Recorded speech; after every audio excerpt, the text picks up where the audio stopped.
Welcome, Magali. Did you want to test your audio and video before we start the meeting?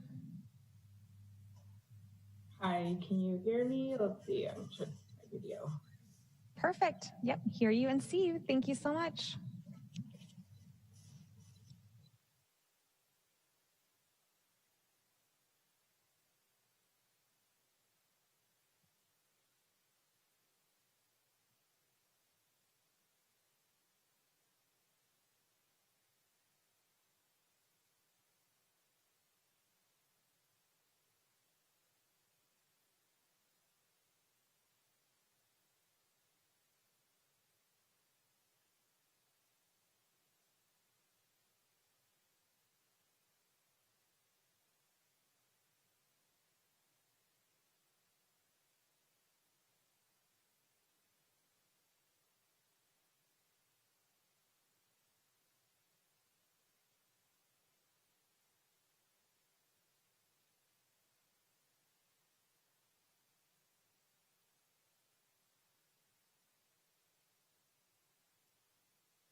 Hello, Danielle, welcome. Can we test your audio and video?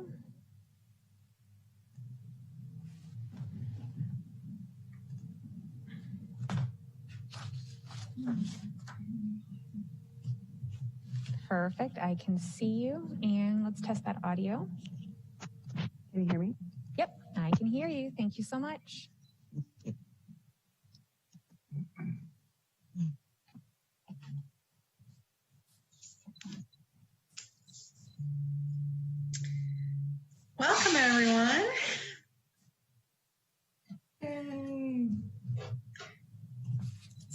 All right, we're gonna get our cameras turned back on, audio turned back on. All right. So just to let you guys know, we're gonna call this meeting to order, and then we're gonna be co-facilitating tonight because I have 2 co-chairs and doing these things virtually is exhausting. So leadership opportunity. So you're gonna see some transitions in the agenda where I hand off to Leslie and I hand off to Carly. So we kind of got that worked out behind the scenes, but we'll go ahead and get this started. So I'd like to call us to order and do roll call. All right. Excuse me, that would be me. All right. Let's see. Member Chaparro, are you there? Member Chaparro. Yeah. Okay. Is he there? Oh, there you are. Yay. Okay. Member Cruz? Present. Member Devine? Here. Member Foster? Here. Member Harper? Here. Member McGarry? Member McGarry, are you here?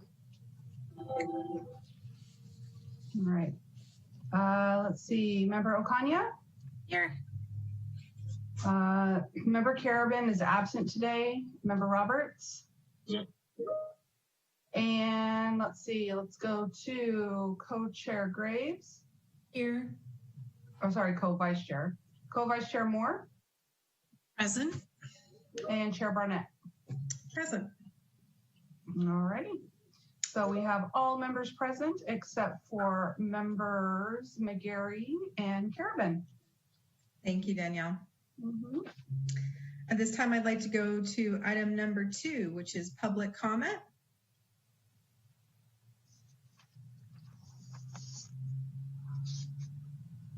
Not seeing any hands raised for public comment for item 2.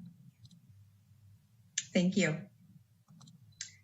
Seeing no public comment, we're going to go to item number 3, approval of minutes from the July 22nd, 2020 regular meeting. Can I get a motion? Second, or not second, but I reviewed them and they looked like they were in order.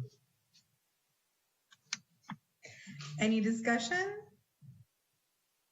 Sorry, who was first? I missed that. I second them or approve them or whatever is appropriate. Member Foster, can I get a second? Second. Harper. Thank you.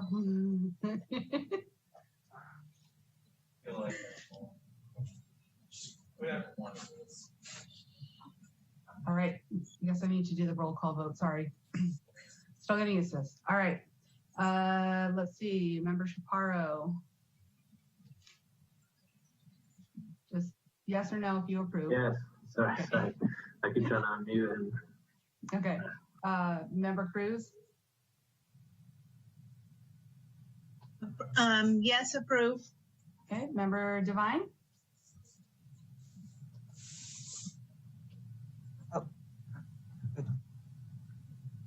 Okay, Member Foster?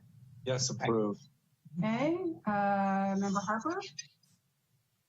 Approve. Member Okanya? Approve. Member Roberts? Yes. Okay, Co-Vice Chair Graves? Approve. Co-Vice Chair Moore? Approve. And Chair Barnett. Approve. All right, motion passes. Thank you very much. Okay, so now that we've gotten an approval of our minutes, I'm going to hand the meeting over to Vice Chair Moore, and she's going to handle the next 2 agenda items. Great, thank you. So item number 4 is CAB announcements. Do any of our members have any community news of interest to the CAB as a whole, or any upcoming community events that might be of interest to the CAB? And if anyone has to leave early or have any other announcement that may affect the meeting, this would be the time. Chair Barnett. This is awesome. I would not be doing my due diligence if I didn't let people know. September is going to be what we used to know as Bike to Work Month and Bike to Work Day, and we've rebranded it with the pandemic, and it is now Bike to Wherever Days. There's a month-long sequence of activities going on with the Sonoma County Bicycle Coalition, but I do want to let all of you know that we're going to have month-long events. We're going to be having online virtual clinics, and we're going to also have a bike parade, ride around your neighborhood, light up your bike, get your kids involved, take some pictures. You know, it's just, we're in a weird time, so let's get weird. And then September 24th is official Bay Area Bike to Wherever Days. And we are encouraging people to do exactly that. Bike wherever. That's literally the mission right now. Just getting more people out on their bikes. We're going to be doing some education classes and some online events in advance of that to help people get prepared. But I want to make the announcement to all of you so that you guys know what's coming in September. Great. Any other announcements? Member Harper? Just want to let everybody know that the deadline for the census is September 30th, 2020. So it's been moved up from October 31st. So we have a shorter amount of time to get everybody counted. So while people are participating in their bike to, not work, but bike around everywhere, encourage them to do the census as well. It's very important to our community. Lots of resources and funding and also representation have to do with the census. So, and then the last thing I have is on September 26th, we are doing a census parade around South Park. So planning that is pretty exciting to get out there, make some noise for the census. And we're gonna make it very festive and more like a parade atmosphere with the COVID-19 health and safety, social distancing concerns definitely enforced. Thank you. Great. Member Cruz, did you have an announcement? I do, as soon as I unmute. August 31st, there will be the ILR meeting from 6 to 8. And I can send the link, but I'm going to be speaking on behalf of Restorative Resources, and we're going to be trying to create a pathway to restorative justice with the Black Lives Matter protesters and the things that came out of the protesting that's still continuing, actually. So I can send that to you, Danielle. Okay. I'll take one, too. Co-Vice Chair Graves. Hi, everybody. Just a fun bit of information historically. Danielle's probably been seeing me post about this all day long. It is Women's Equality Day, so happy Women's Equality Day to everybody out there. A little history on that is that it is the 100th anniversary or the centennial of the 19th Amendment, and that is how women won the right to vote. I would be remiss if I didn't say that at that particular time, though, the states and different county, city bodies were able to withhold the vote from people because it only ensured the vote dependent on your sex. They didn't use the word gender back in those days. It was actually on that, but then they could refuse the vote to people based on a myriad of other reasons. So the 19th Amendment was an incomplete victory, but it was the start of the process, and it is up to all of us to really continue the fight. The suffrage movement continues on, and with that bit of unfinished business, it's up to all of us to continue to make sure that in the future, because we don't even have it today, that everybody has enfranchisement and that there is universal suffrage for all. So I just want to point that out, that very historical day being the 100th anniversary of the 19th Amendment, but the struggle continues. So thank you. Are there any other announcements from any of the members? Okay, seeing none, we'll go ahead and move into item number 5 for staff updates. And that would be Ms. Garduno. which will be me and Magali, who's Tejas, helping me out here. So actually, I believe Magali will start with the first item. Yes, hi, good afternoon, or actually good evening, everyone. I thank you for having me here today, and I want to talk about the first item, which is the City Council goals and priorities. As you know, the council has been talking about setting goals and priorities as we move forward for the next couple of years. And I'm just going to go over what the goals are, and also happy to report back on some of them, especially the ones that I will be staffing with my team. So the first goal is economic resiliency, which will hopefully be also including childcare. The second goal being public safety priorities and reform, which is the goal where we will have the community empowerment plan, and also some community asset building initiatives that our team will be happy to talk more about. Another goal is homelessness. Another council goal, which was given a tier 1 priority, which is government council reform, which will include the open government ordinance, also known as the Sunshine Ordinance. And I will also be staffing that effort as well. So happy to chat more about that. We also have the housing and affordable housing as a tier 1 goal. And lastly, as a tier 1 goal, we have climate change. So happy to talk more about the goals that our division, the community engagement, and the violence prevention program will be addressing. And that's all I have. I'll give it over to Danielle. Need to unmute myself before I start here. All right, so disaster preparedness update.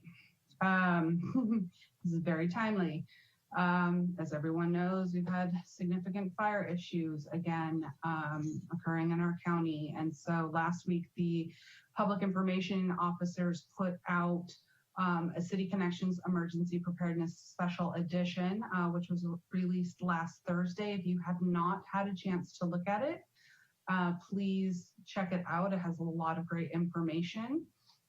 They included in that edition, and these are all also, they've been promoted on social media as well. But the content included looking up your designated evacuation zone. So the city created a new tool to help you enter your address and look up where your evacuation zone is located. And that can be found at srcity.org/evaczones. They also included information, again, about know your emergency alerts. So things like SoCo alerts and how to sign up for that, Nixle, the difference between the two, as well as other alerts that the county and the city use during emergencies. There was video that they released last year, but they wanted to include it again, just in case people hadn't heard of it, regarding the high-low sirens. So it's a video that Chief Navarro he helps to describe, what that high-low sound sounds like, and when the city will be using those in case of an emergency. There's information on creating go bags.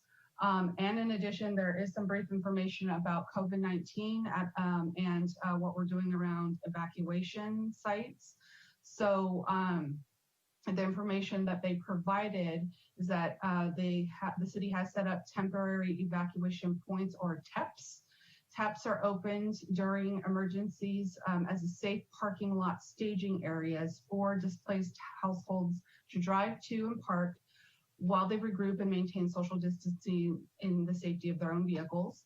TEPs provide a safe space for displaced individuals to go to determine next steps and also arrange plans for a place to go. And so keep an eye out for additional information coming out in the City Connections newsletter, as well as city's social media accounts, and other Nextdoor is another way that they get the information out. If you do not or if you have not signed up for that City Connections newsletter, please do so. Go directly to srcity.org.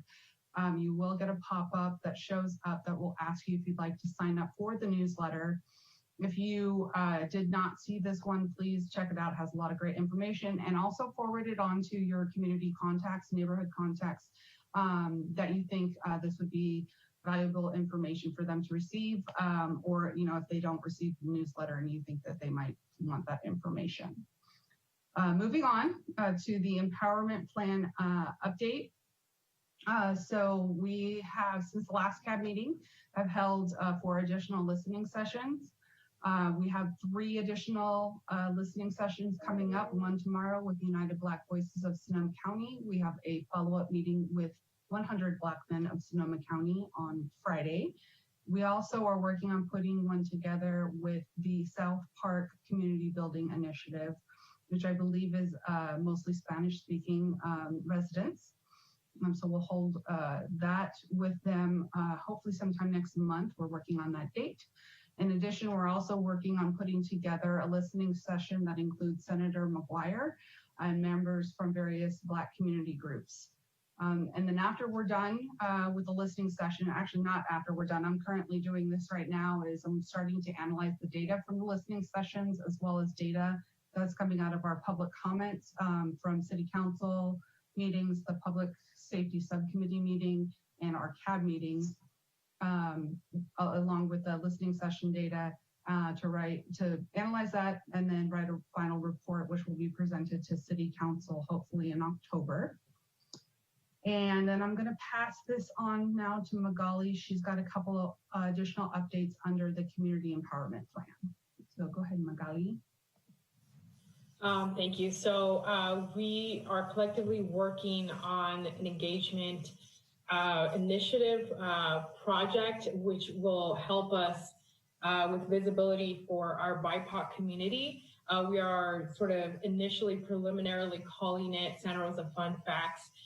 But essentially what the goal of this program is to highlight contributions from our BIPOC community here locally with a specific focus and emphasis on Santa Rosa, but some of it will, really just talk about Sonoma County in general. And we will be having a conversation with a group of folks that we've identified to help us vet this process. We're going to be working with Gayla Barron, who is one of our local historians, as well as a number of other historians.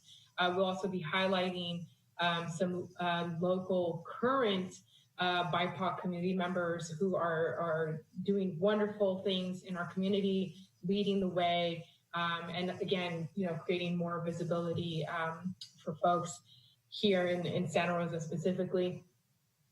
So I think, Danielle, we will be having a portion where we'll talk more about how we like CAB to interact with this group and this project. I think this would be a great fit for this group.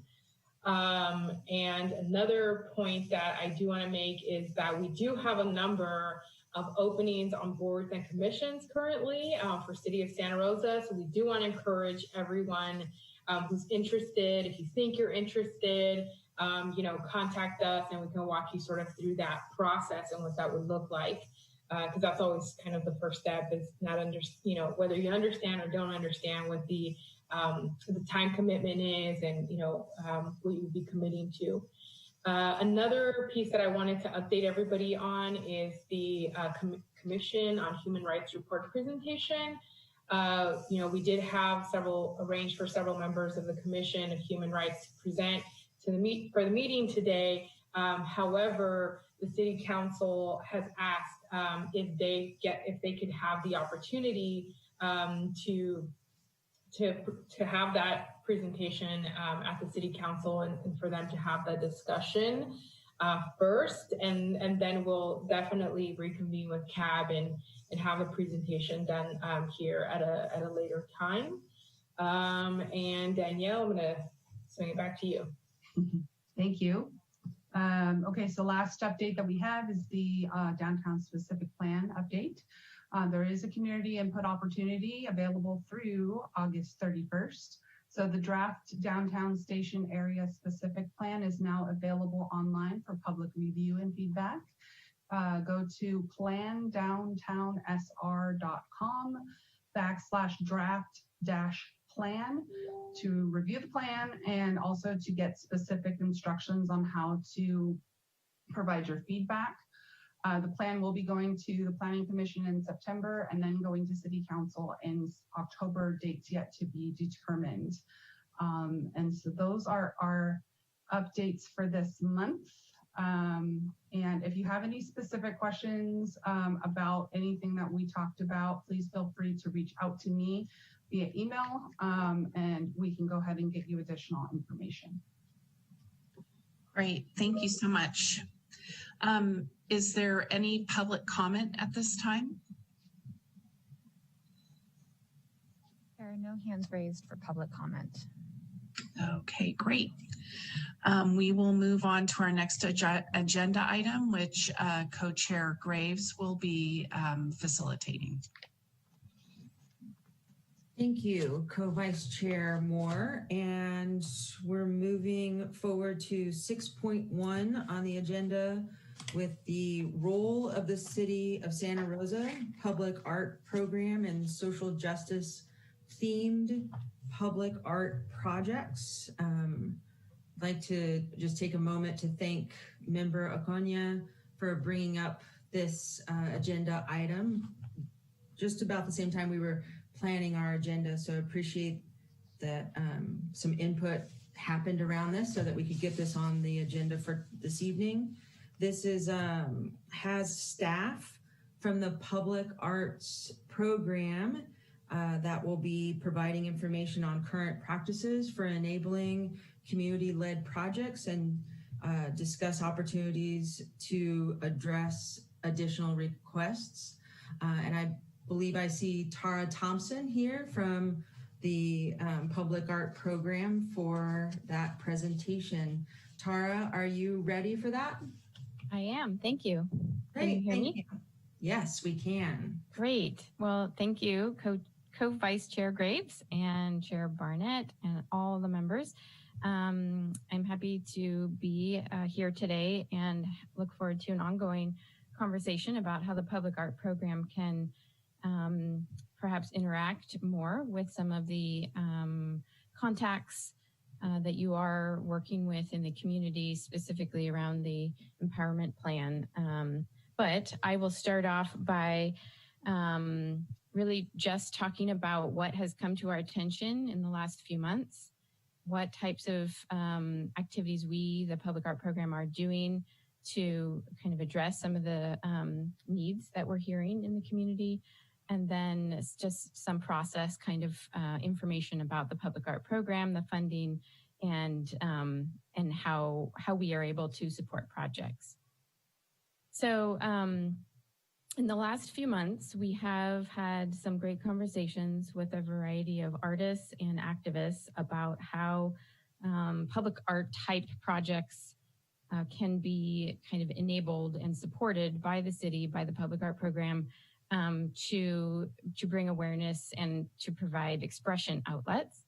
One of the groups we have been working with is called SCAPE, Sonoma County Artists Promoting Equity. And they are actually going to be doing a project, a street mural type painting as a part of the Open and Out Downtown Street Closure Program. So that meeting was actually just this morning. But I'll use that kind of as an example of right now how we are able to support those types of projects that come to us that are not a project that the Public Art Program is commissioning or funding through our annual budget allocation. So really conversation started with some artists and activists wanting to bring a mural regarding the people of color community, the injustices, and kind of propel a little bit of awareness in a public space. And so really we meet with them, we talk with them about what locations they're interested in, how we might be able to support a project. And for street murals actually on the street, I think that there's a general support from the city to enable projects however we can, and street projects are possible. And so we are, we basically provide that link between the community members, the artists, and different city entities such as the Public Works Department or others that need to kind of give the okay for a project like that. And then we can help facilitate that, as well as be a resource for recommendations for materials where you might be able to get paint donated, considerations that maybe artists who haven't done a public art project in a public space before might find helpful. So really that's just kind of a snapshot, a little example of how we have started working with some folks currently. I think that the bigger picture, when you pull out a layer, is to look at what role can the public art program play ongoing in the community when, in general, our budget is set and allocated funds for projects are set ahead of time, and we don't have a lot of room to add in funding for a new project mid-year or mid-budget process. So we actually are going through a crisis planning activity right now, crisis response planning with a consultant who's helping us develop a strategic plan as well. And so a part of our initial discussions have been very focused on what changes can be made internally in the public art program and in our budget process to allow flexibility and funding resources to support projects that come up mid-year and after our kind of bigger projects. Funds have been allocated for those bigger commissions. So we're really taking a hard look at that so we can be more responsive and act a little bit more quickly to respond to current events and to support the arts community as well.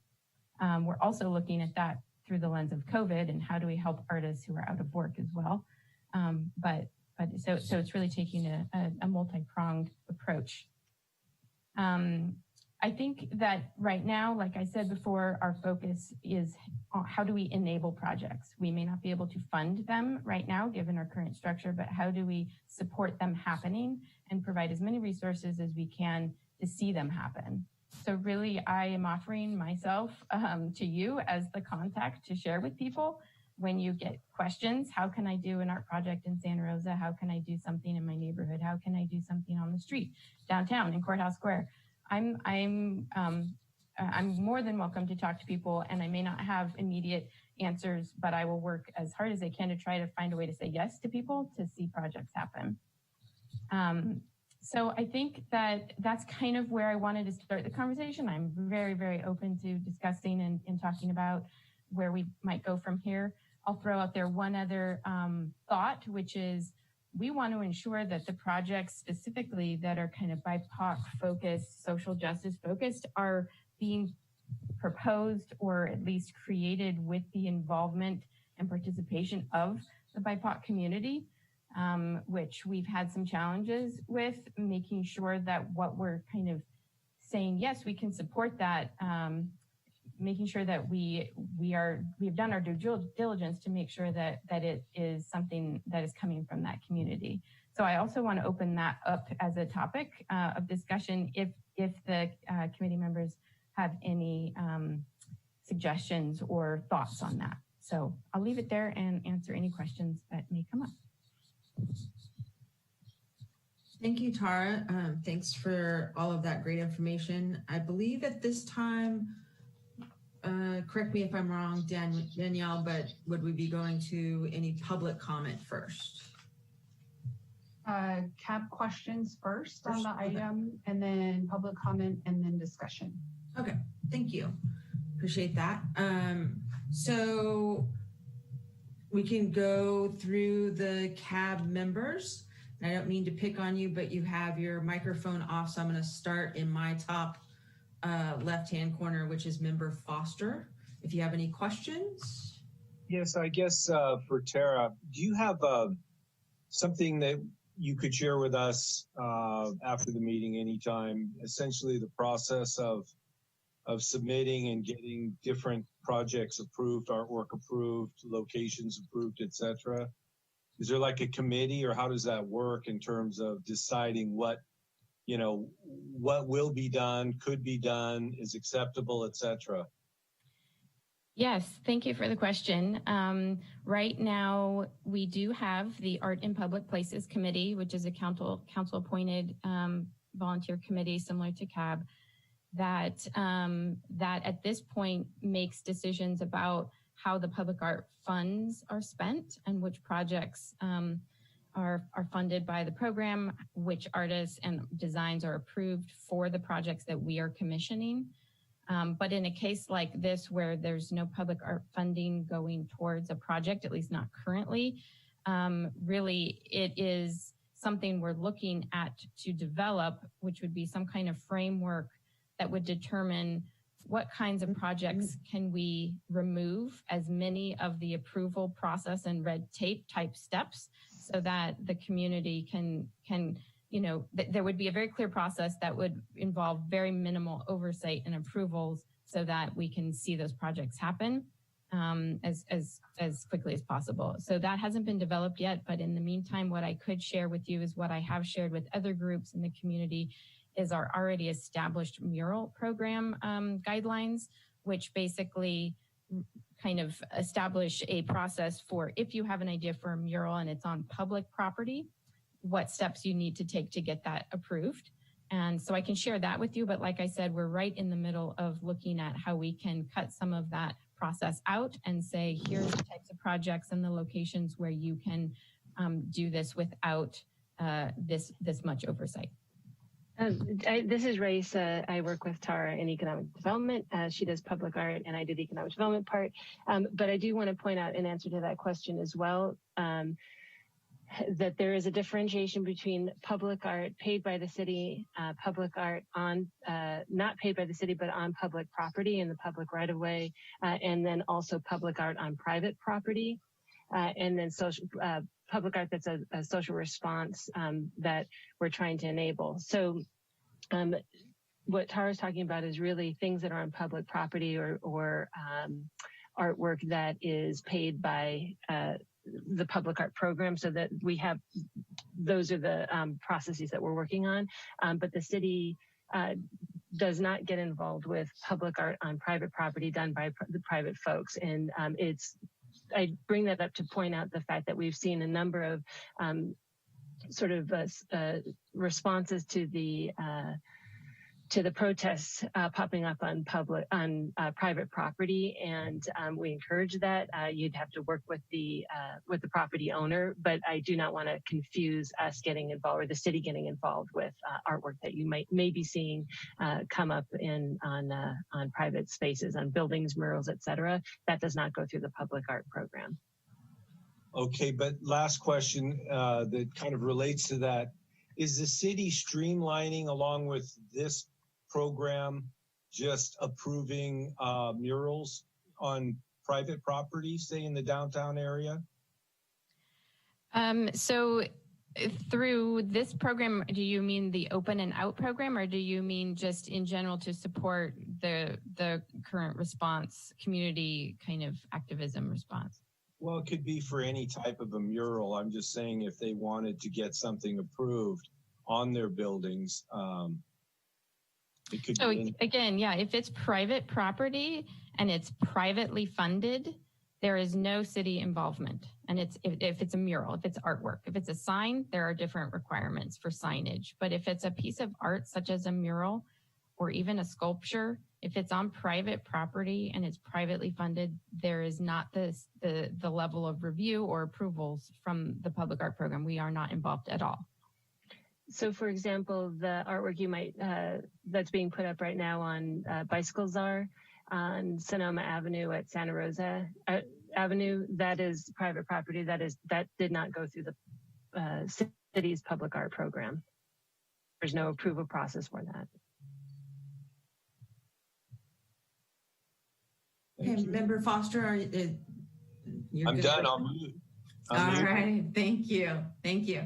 I apologize to the members for not going in alphabetical order, but Member Aconia, you're going to be next, and remember to unmute. Thank you. Hi, everyone. Tara, thank you so much for coming. I initiated this conversation because we are obviously in a time of a lot of social unrest and recognition of groups of our society that have been consistently suppressed in their views, especially in visual art pieces throughout the country. Full disclosure, I was on the Art and Public Places Committee for 4 years, and that's how I know Tara, and I think she does an amazing job with a very small budget, so let's root for more money from all of us. The main reason I wanted her to come on was because of what happened at the Santa Rosa Plaza and the painting of the white marble hand in black. So I'm sure if you don't know about this, all you have to do is go on the Press Democrat. There's a bunch of articles and photos, but it was a major, I think that, what's the word? It was essentially a major statement by groups, by a group of people, mostly young people, and a lot of them were students here in Santa Rosa, who are essentially yelling out to the community that there are parts of visual, either private or government sponsored art that is not viewed upon in the same way as for everybody, right? So what I'm hoping is that Tara can give us a little bit of background about the hand at the mall. Specifically, I'm wondering whether or not that was purchased by with city dollars, even though it's on private property.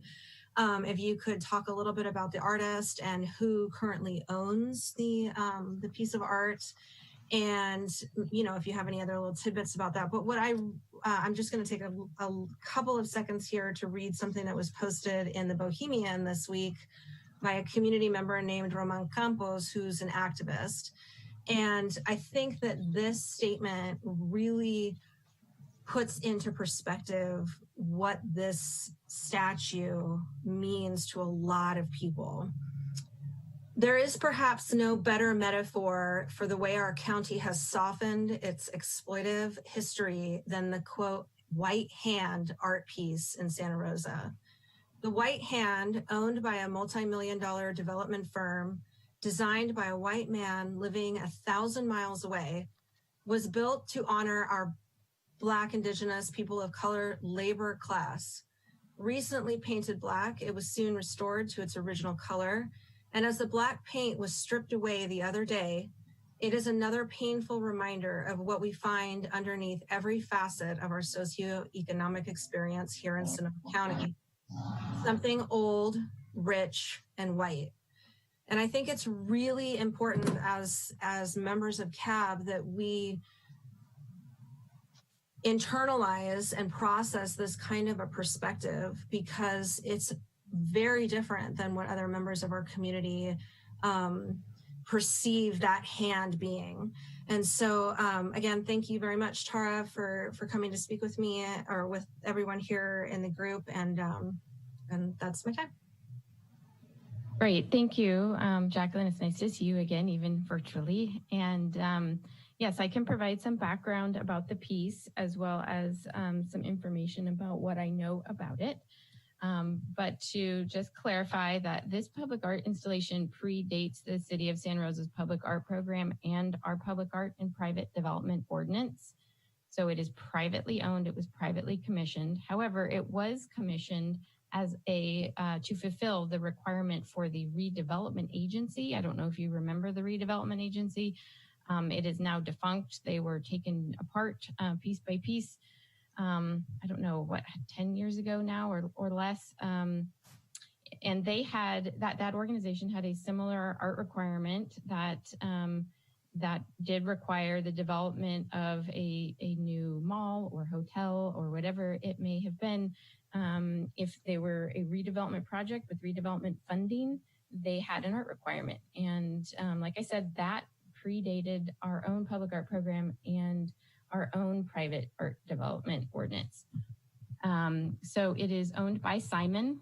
and it is on private property and privately owned. And they have control over the maintenance and care of that piece. We have, from time to time, included the piece. The title is Agraria, and the artist's name is Larry Kirkland. We have included the piece in some of our walking tour material and other material showcasing the variety of public art in Santa Rosa. So it does get associated with Santa Rosa and the public art program, but it is not a part of our collection.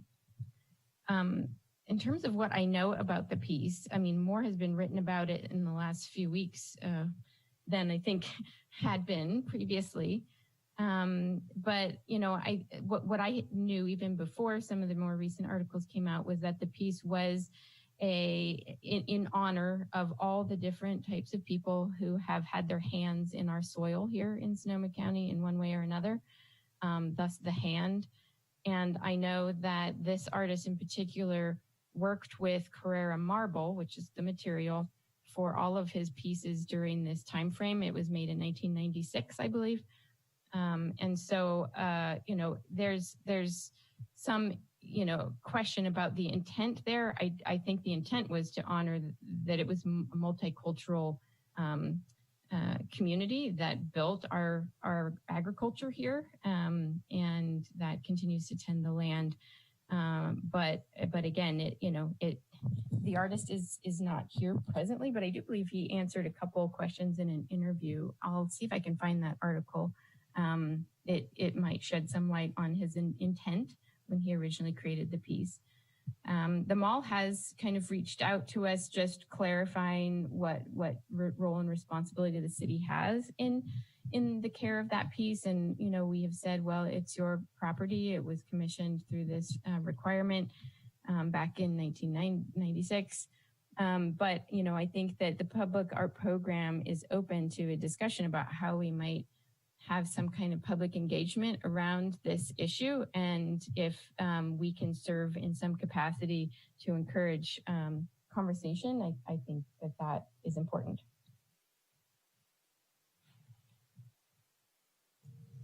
Thank you. Thank you for that.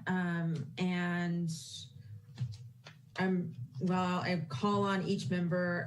You can pass if you'd like to. I don't mean to put you on the spot. I'll go to Member Cruz next. Would you have a question? I think that it's important that someone clarify or define BIPOC, because there might be people out there who don't know what that means, that acronym means. Oh, yes, of course. I apologize. It's Black Indigenous People of Color. Is that Member Cruz? That okay? Yeah, that's on. Thank you. Thank you for that important point. Member Shapiro? Yeah, I just want to say that I really enjoyed this topic, actually, listening to everybody's questions. Foster, for starting it off with how we can get more informed, and then Member O'Connor kind of clarifying everything that's been going on with the hand. I mean, I was always curious myself of what was actually going on. So I think, you know, furthering this conversation and getting more insight on it would be great. I did also hear about the reason why it was there, and why it's that specific color and everything. But yeah, I mean, I've also seen a lot of interesting topics on like what color that hand should be, or what, you know, designs it should be implemented to it. So I think just talking more about that would be pretty interesting. So I just want to say thank you for everyone that spoke on that, and Cruz for mentioning that acronym, because I didn't know what it meant. So, yeah. Thank you. Thank you. And next, Member Roberts. I don't have any questions. Thank you, Tara. Thanks, Keith. And Member Devine. Member Devine is waving me off. I believe that was a shaking of the head. Okay, thank you. Yes, I'm good. I don't have any questions. Thank you. Okay, thank you. Member Harper. Thank you, Tara, for your great presentation. I just have a question about whether the Santa Rosa Public Art Program collaborates with or partners with the Creative Sonoma or the the Community Foundation around art? And if so, how? Sure, yeah. So far, Creative Sonoma has been a wonderful partner. We have worked with them on a variety of projects. Creative Sonoma, for those of you who may not know, is a county agency housed in the Economic Development Board, but its mission is to support the creativity and the creatives in all of Sonoma County. They have a variety of grant programs to support artists financially as well as professional development type offerings. And we have worked together on a variety of things. Most lately is the Open and Out downtown program. They put forward a large chunk of funding that they received from an NEA grant, National Endowment for the Arts grant, which was also, that program was also funded by the Public Art Program as well. So with our kind of joint funds, along with other generous donors and fundraising, that project has commissioned, I think in total, when it's finished, we'll have commissioned over 25 different artworks for the 3 stretches of 4th Street, including Courthouse Square. So yes, they are a great partner.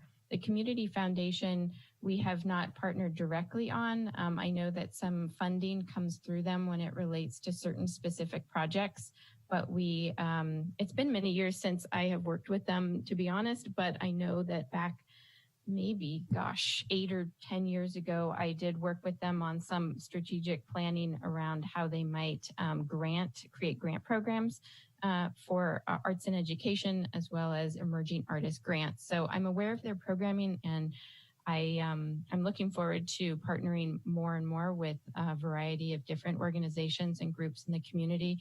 I really believe that will only strengthen what we're able to do and leverage resources in a way that will really help us with what the limited resources the Public Art Program has on its own. Perfect. And I just want to give a shout out for arts and equity, because I know that there's a grant being written to hopefully place a art student, I believe, in the equity department at the county. So it'd be interesting how we can better integrate or more integrated into the city's functioning and work. Thank you. Great, thank you. Thank you, Member Harper. Moving on to Co-Vice Chair Moore. Thank you for the presentation. I don't have any questions right now. And I believe I have caught everyone except for our chair, Barnett.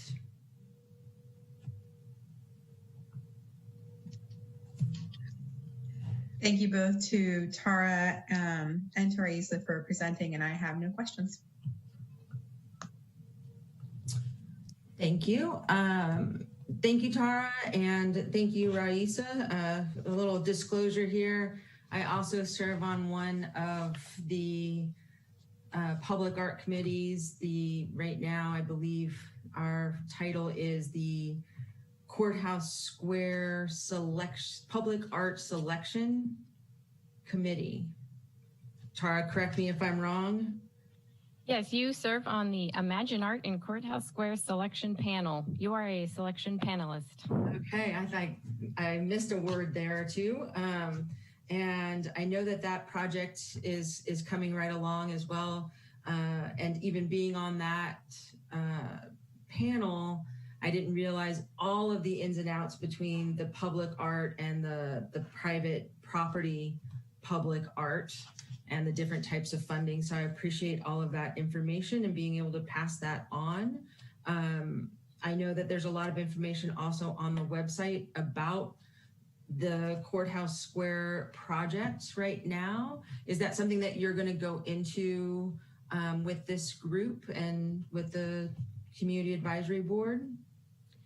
I don't believe it is included under this agenda item, but I would be happy to come back on a future agenda and do a brief presentation.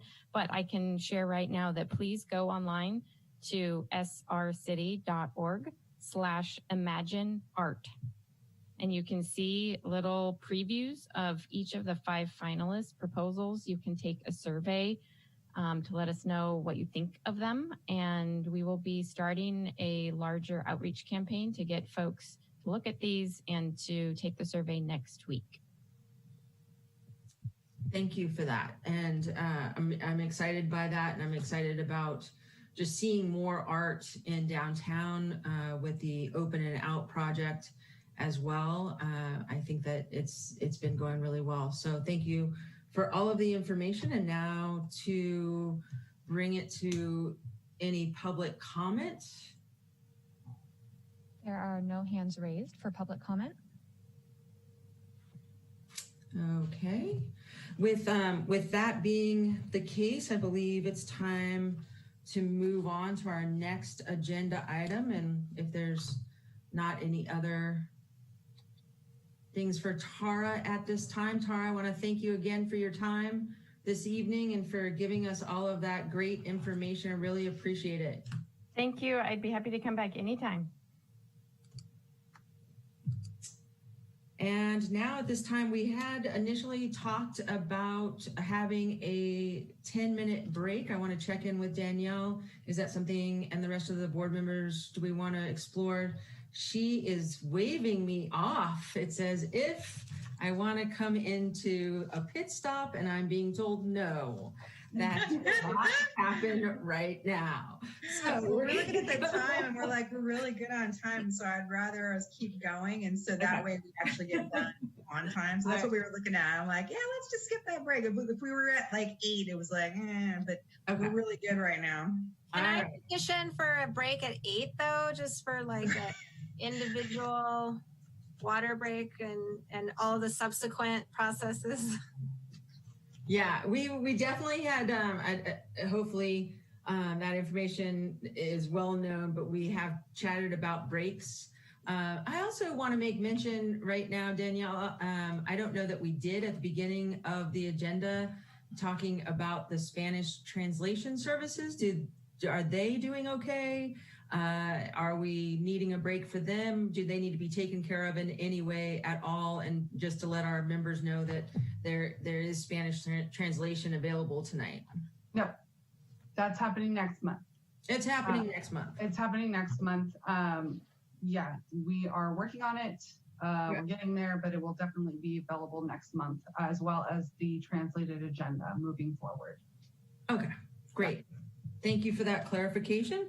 So without anything else, we're going to move ahead to agenda item 6.2, which is Measure O, a prevention program in the Santa Rosa Violence Prevention Partnership. I believe Jason Carter, I see you just came on board.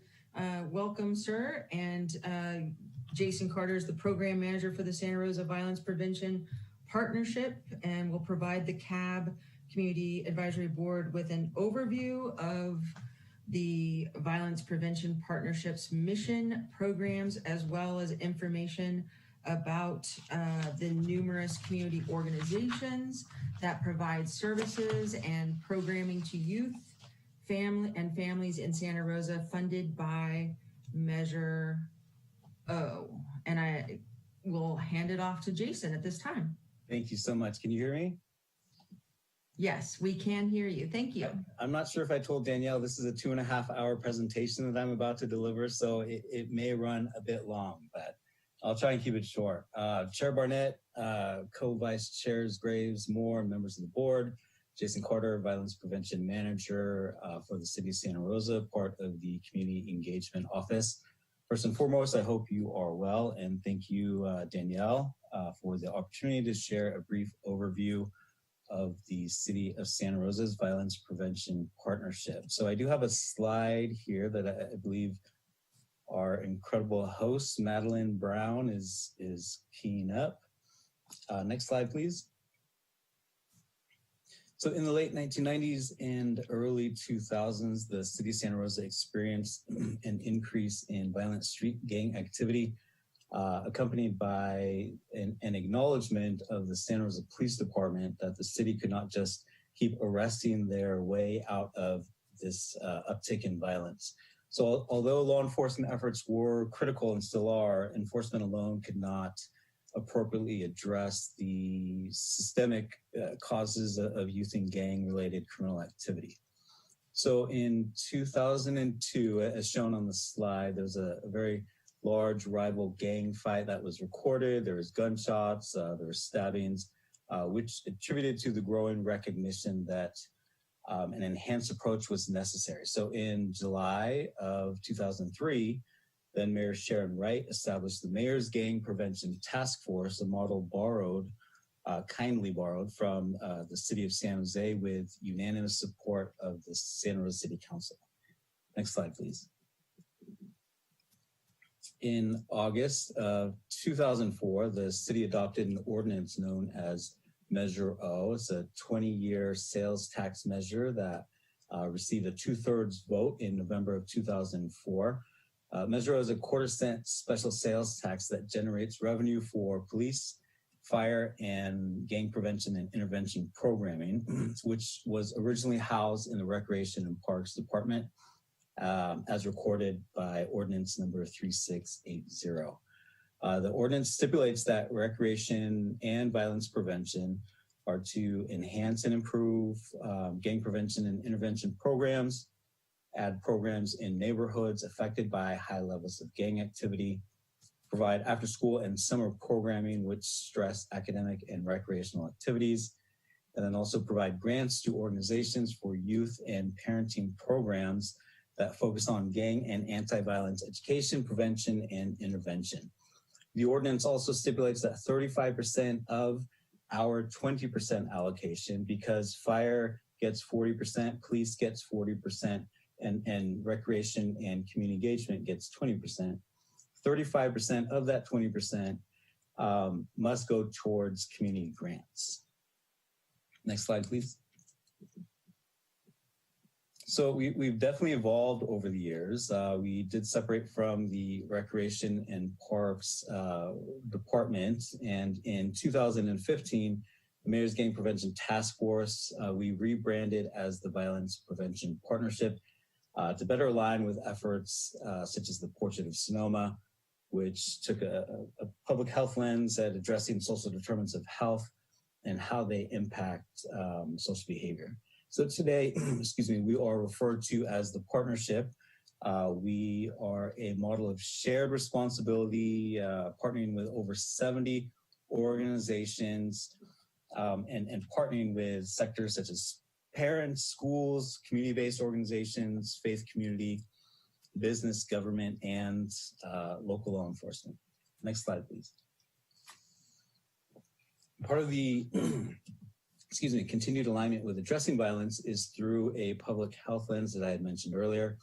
The city contracted with Advancement Project to develop the Community Safety Scorecard in 2016, which identifies strategies to inform our current strategic plan in 4 domains. They are crime and safety, economic conditions, family and community connectedness, and school conditions. Next slide, please. The scorecard identifies these geographical areas throughout Santa Rosa with higher incidents of violence and gaps in services. And through this mapping, we're able to gain a greater understanding of the root causes of violence in support of the city's youth and families. Next slide, please. And today, I know that Danielle had sent this out as well, this document, but today we operate under 3 pillars. We invest, we lead, we educate. So through the investment pillar, we administer the Choice Grant Program, which is the Community Helping Our Indispensable Children Excel grant program. Since the launch of the grant program in 2006, and this is funded by Measure O, the partnership has invested $10,210,000 in community grants awarded to nonprofits and schools.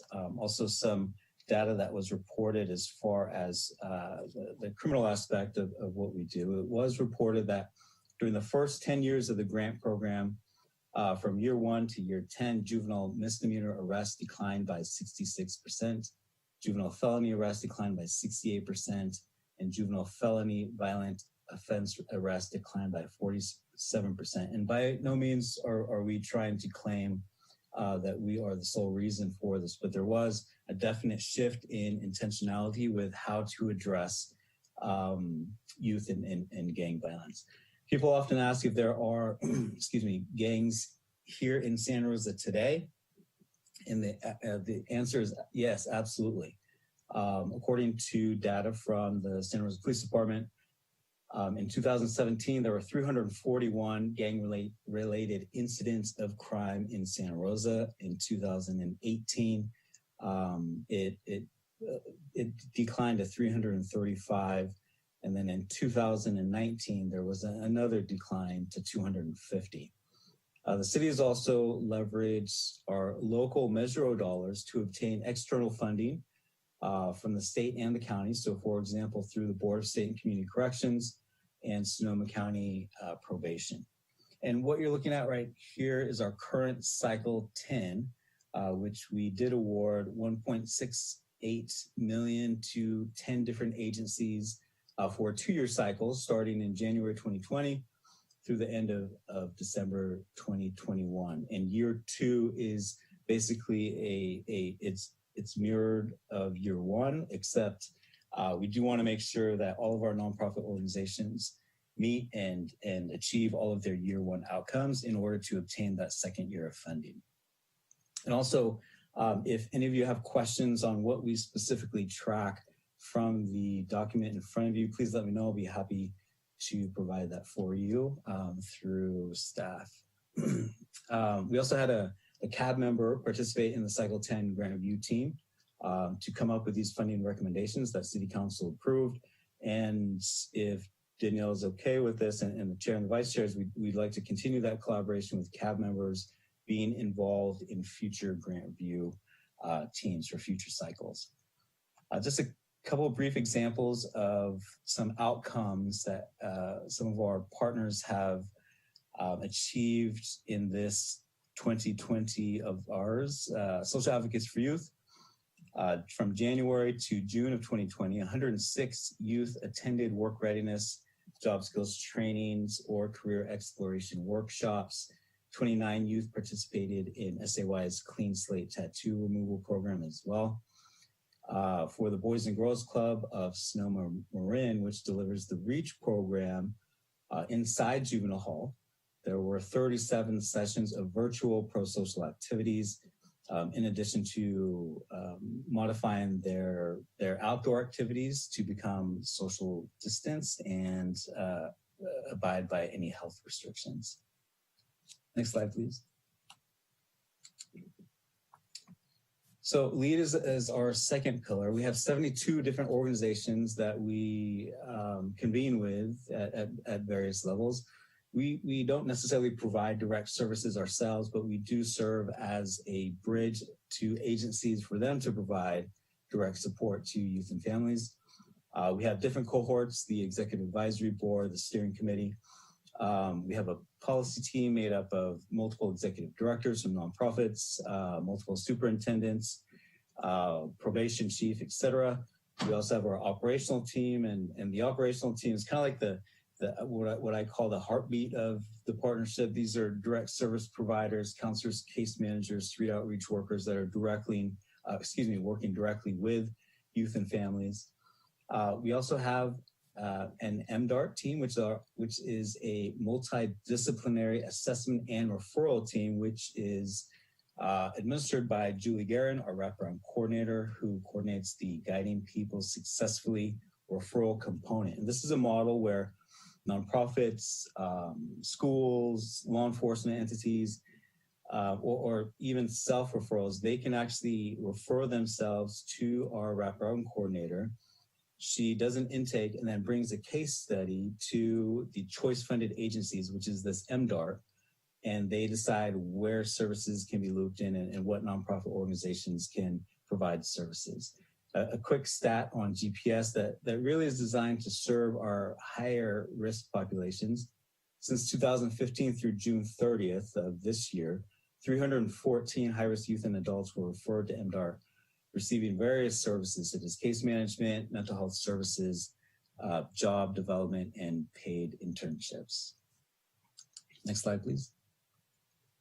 We also educate. So we started the Gang Prevention Awareness Week to create awareness and educate the community on what our nonprofit partners are delivering. I know Member Harper has been with us from the beginning with the South Park Day and Night Festival. So GPAW started, it used to be known as GPAW, started in 2009 and it went through 2017 with various community engagement events in the span of a very specific week in the month of September. We recently transitioned to Gang Prevention Awareness Month because it was it was very difficult to partner and try and co-partner and co-host these events in 9 days. And so we expanded it to a month, and this year was to be the initial launch of the Violence Prevention Awareness Series, regular monthly activities. We started out in January with a Spanish parent training at Brook Elementary at their ELAC. In February, we partnered with San Rosa Police Department for Cook Middle School students to attend Coffee with a Cop in Roseland. And then, there are other various events that kind of got sidetracked because of COVID, such as the West 9th Night Walk. There's a Roseland Unity Run and Harvest Fair in partnership with Land Paths. So more to come on that. Next slide, please. This is what we have evolved to. I mean, as you can see, it's more about what we are trying to achieve versus what we are trying to avoid. And for the first time, we're funding school readiness programs and, student engagement programs, and not, where youth aren't necessarily heavily involved in gang activities yet, but they face certain barriers that we hope to convene and support with our local nonprofits and organizations to support their futures. Next slide, please. And these are the strategic focus areas, which are also the funding categories of our Choice Grant program. Next slide. And just to kind of talk about some of our current and upcoming initiatives. So during COVID-19, we did accept modifications from our choice-funded agencies because some of them weren't going to be able to meet some of their required contractual outcomes. B, they wanted to redirect some of their funds to serve what our community was facing. And we were absolutely flexible in collaboration with our city attorney's office in accepting those modifications. We are also working with the state, the Board of State and Community Corrections, to repurpose some of our funds that support GPS in order to create some type of COVID-19 emergency response program. Magali and I are still trying to figure out what that looks like to best serve our community. We're also doing a ramping up a Measure outreach project where we'll be kind of highlighting what the differences are between how Measure funds police, fire, and what we do and what recreation does. Thanks to Member Harper, we were also able to collaborate with the Santa Rosa Health Action Chapter to participate in equity trainings, and we're really excited about what the future holds and how that partnership develops. We just finished a two-day motivational interviewing training with direct service staff from choice-funded agencies. This is an evidence-based counseling and communication tool that direct service providers can utilize in order to best elicit behavioral change with families and clients. As I had mentioned, the Violence Prevention Awareness Series was kind of put on hold, but we are ramping up with Member Harper and his South Park Day and Night Festival with Community Action in October. We'll be partnering with 4Cs to do a social media training. In November, we'll be partnering with Child Parent Institute to do a parent awareness training in Roseland. And in December, we have our annual joint policy and operational celebration. That's where we highlight some of our recipients of services from our choice-funded agencies. And then in January, we'll kick off hopefully a great new year, a little bit different than 2020 with our Violence Prevention Awareness Seminar. And we are in the works of creating a youth advisory group. We're creating an application, reaching out to various nonprofits and city entities that have been successful with youth groups. We're developing interview questions, and we have a completed outline of the manual. We want to make sure that we have the framework in place before making these items public. And the goal of the youth group will be eventually to provide input on mini grant reviews, get involved with strategic plan implementation, and potentially train, incorporate a train-the-trainer model with learning about different forms of support services, different forms of violence prevention strategies, where this youth group can then talk about that in public. Next slide, please. And I mean, I could have just skipped straight to the success because this is what it's all about. I can read this to you. It is a great program that provides great opportunities for those in Project True. I enjoy everything about the program. It has taught me so much and has helped me to teach my peers and others about the consequences of using drugs and alcohol and the importance of mental health tools that can be used to be well. So violence prevention, we fund staff and youth leaders for the Center for Wellbeing's Project True, which delivers this type of programming at Rosalind's University Prep, Accelerated Middle School, and Shepherd Elementary. Next slide. And also 4Cs, they received a partnership referral indicating a parent was in desperate need of childcare. The 4Cs outreach specialist connected with a parent who had recently lost her job and cared for multiple children, one of which kept running away due to the dysfunctional home environment. She felt like she was drowning and could not catch up enough to find a good job and parent her children at the same time. The 4Cs bilingual outreach worker provided one-on-one case management, gift cards, diapers, resources for food, and enrolled the parents in the alternative payment voucher program, which led to obtaining stable childcare, finding a job in the healthcare field, and saved enough money to get her own apartment to provide a safe and secure home for her children. Choice Funds also funds the bilingual outreach worker position with 4Cs, in addition to sponsoring early learning scholarships for low-income parents. So I hope I met your timeline. Next slide, please. And with that, I'm happy to answer any questions. Thank you. Thank you, Jason Carter, for that great information. I want to move on with the questions from members, going in reverse order a little bit here. Member Harper, would you like to ask any questions? And I wasn't ready for this reverse order thing. You gotta give me a heads up before you do this. I don't have a oh, sorry. I thought you might be the most experienced in this program potentially. So if you're not prepared, that I don't know that bodes well for the rest of us, but I think you'll be fine.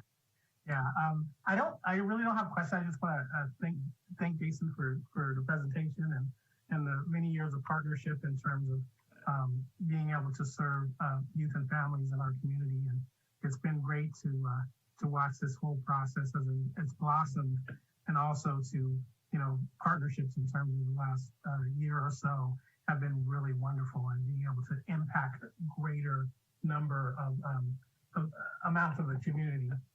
So just want to say that. So thanks, Jason. Thank you, Vince. Thank you, Member Harper, and I believe Member Roberts, you're up next, and after that will be Member Devine. I don't have any questions, but everything about the program sounded great in the presentation, and also thanks for the backpacks for children's shopping spree.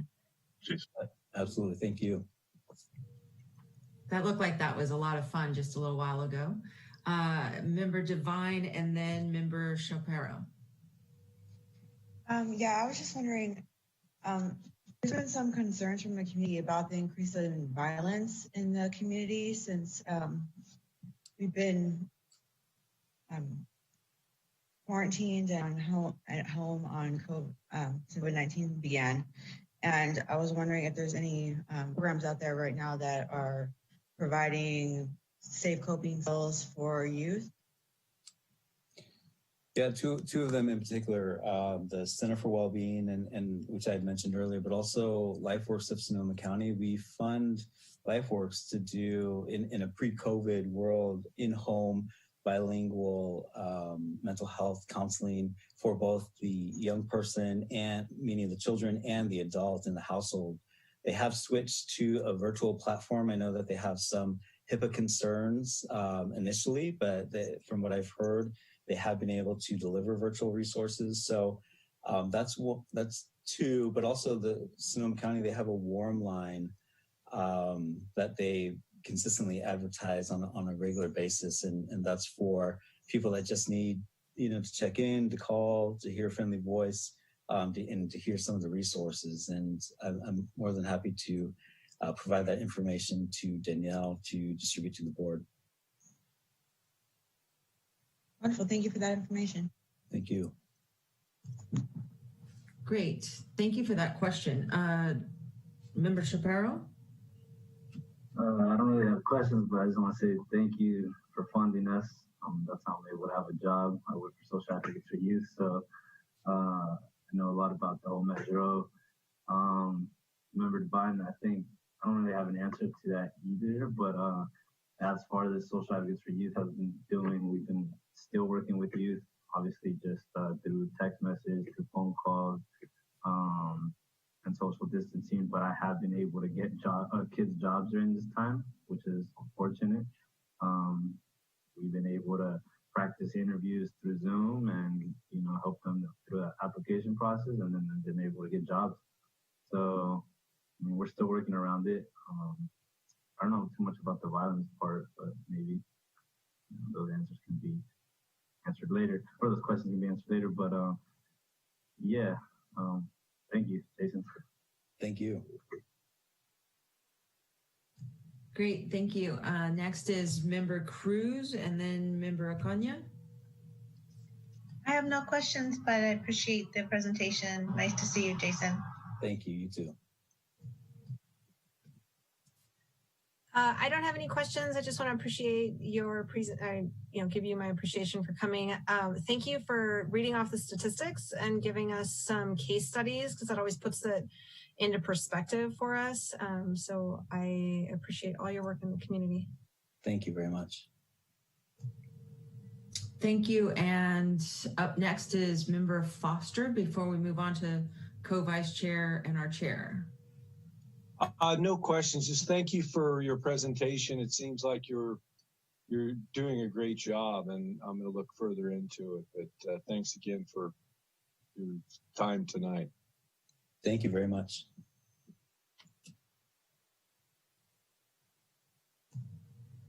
And co-vice chair Moore.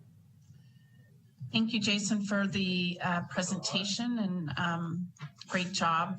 And I do not have any questions. Thank you. Thank you. And chair. Thank you, Jason. I do have one question.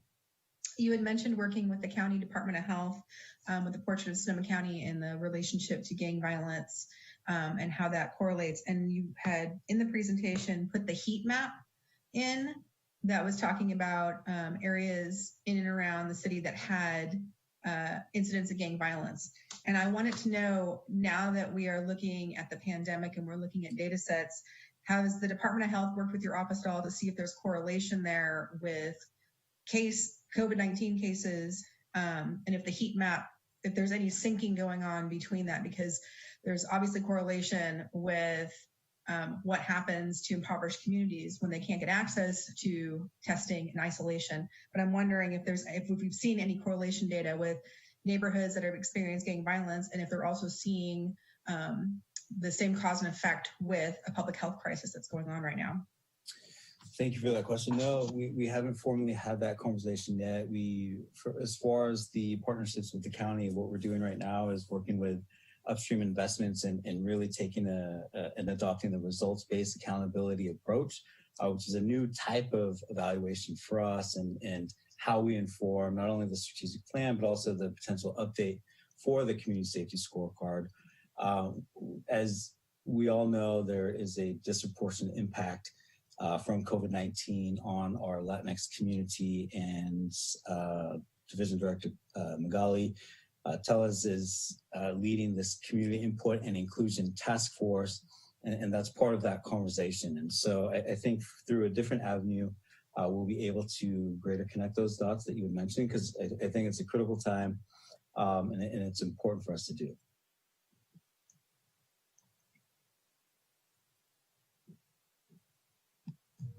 Thank you. I have no further questions. Great. Thank you. Thank you so much, Jason, for that great information. It was so in depth, and I feel like there's so much that I didn't know before your presentation tonight with all the different collaborations.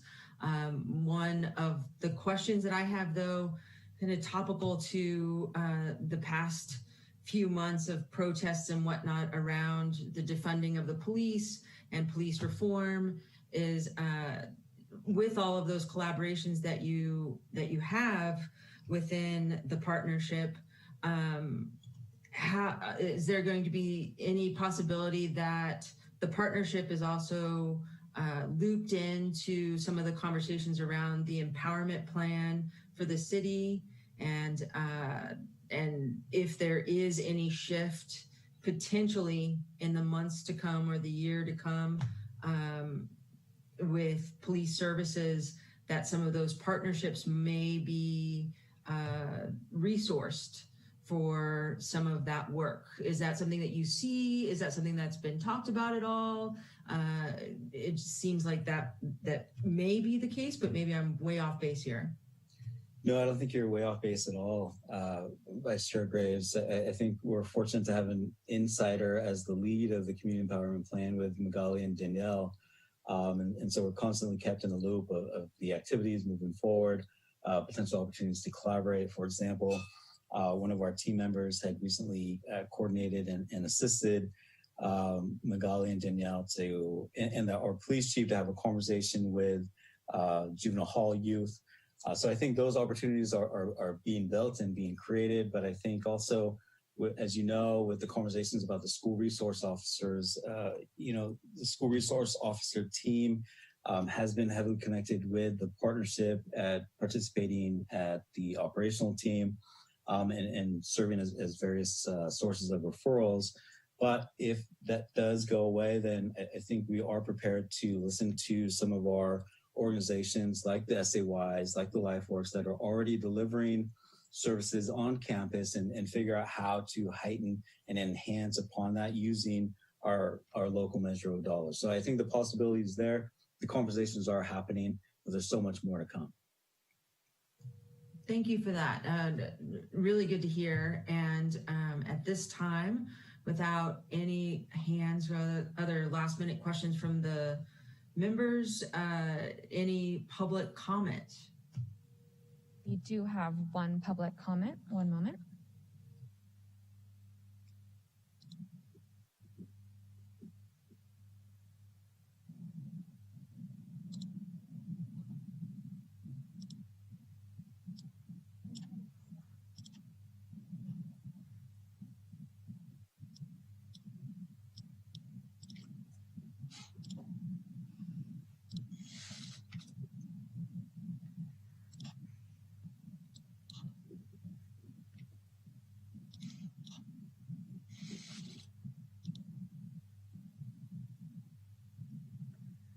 Our first public comment comes from Eric.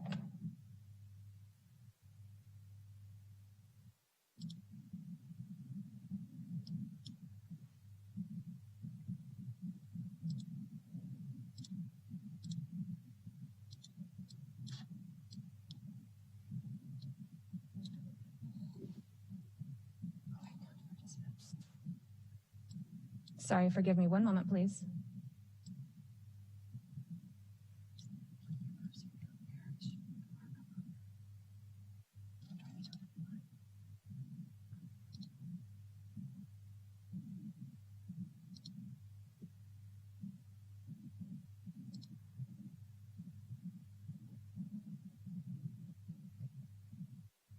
Okay.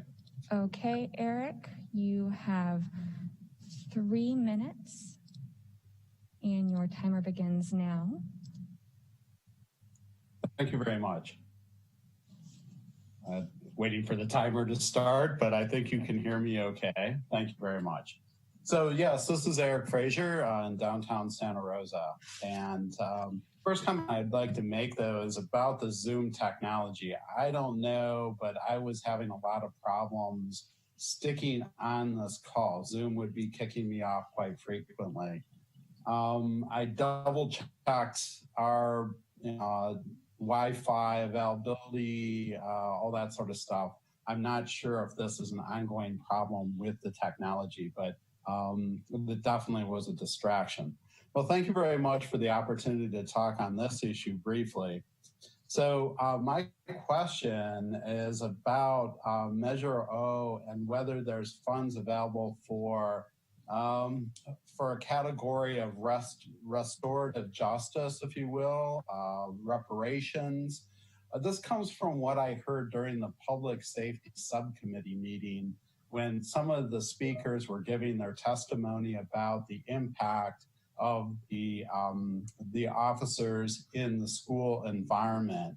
And the stories that I was hearing was actually pretty horrific when it came from people of color, if you will, or in a socially economic lower echelon in our society, where their presence was being victimized and the officer's presence in the school was basically sending them into a pipeline to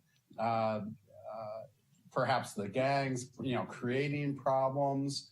And so it really appeared that there's a bunch of people in the city that need help with being reinstalled within the good graces of our community, to have particular issues where they have been denied justice, restored to good standing.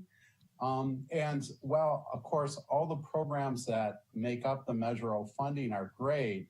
I was wondering what type of programs are supported that really get to the brass tacks of redeeming people's life. Thank you very much.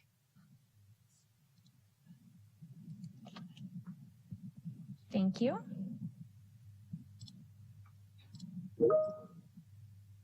There are no other hands for public comment.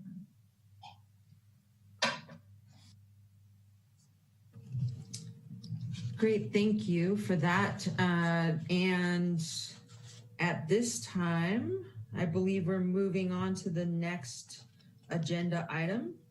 And Co-Vice Chair Moore, I'm handing it over to you. Great, thank you. We'll be moving on to item 6.3, where the Community Engagement Coordinator, Danielle, will provide us with an update on the 2020 strategic plan, providing a brief background on how we've developed it and where we've come along and where we've left off on it.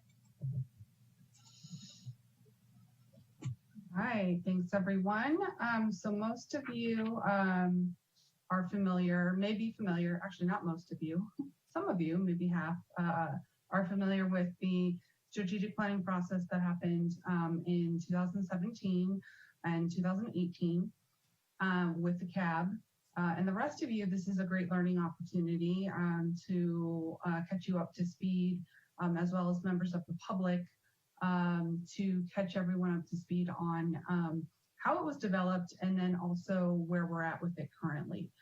So I am waiting for my slides to be to be uploaded here.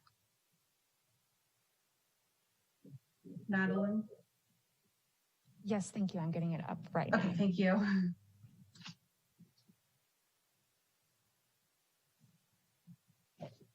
Just give us one moment, please.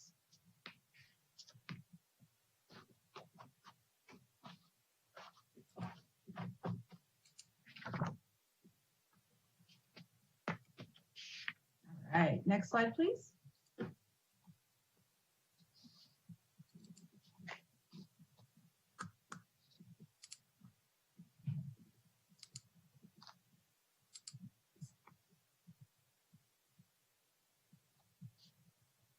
right, perfect.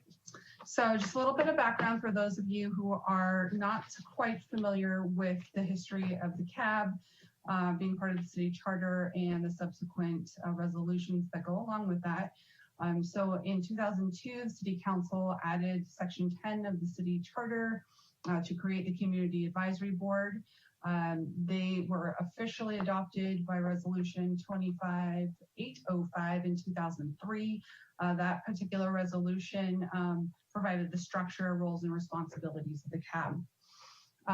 And then in 2012, those duties and responsibilities were updated through Resolution 28174 to include issues of concerns to residents of the city, which include public safety and other issues, budget priorities for the capital improvement project. So capital improvement is the city's infrastructure, participation in neighborhood and planning meetings, strengthening the public involvement process, building community, and the public improvements through the Community Improvement Grant Program. Next slide, please. So the strategic planning process happened, actually, that date's wrong. It's supposed to be 2018. We began the selection process for the consultant in 2017. We selected Civic Makers, which is an organization out of San Francisco, to facilitate the strategic planning process, which included discovery and scoping. So that was working with city staff to come up with the plan for the strategic planning process, to conduct research and analysis. So from January to March of 2018, Civic Makers held a series of focus groups and one-on-one interviews. So the focus groups included several community groups. It also included staff from the city, mainly our executive team staff. One-on-one interviews were with city council members, with individual CAB members themselves, former community improvement grant applicants and awardees, and also with individual council members. From there, they wrote a summary report that summarized all of the data and highlighted the major themes that came out of that data collection process.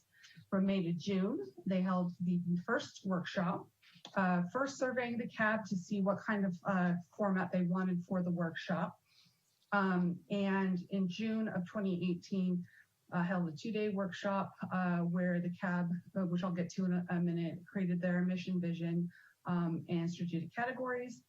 And then following that, from September to October, the CAB worked again with Civic Makers to develop their 1-year work plans and evaluation methods. Next slide, please.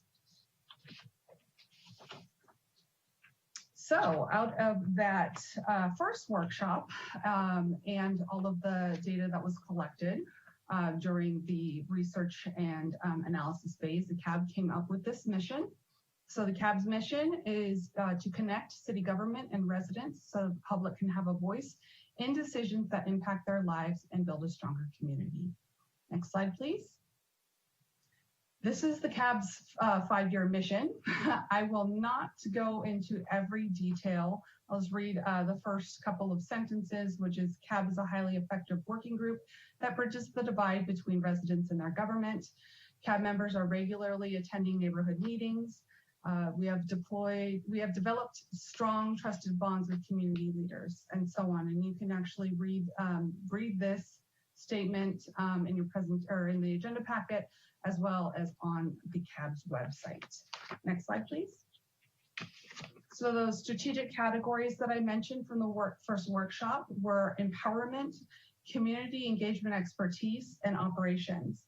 So empowerment is still currently exists today, is the external arm of CAB. So it's really looking at educating and informing the public around civic engagement, around different opportunities to engage with the city and different projects the city has, building those trusted relationships with community members, and empowering a diversity of voices to be included in decision making.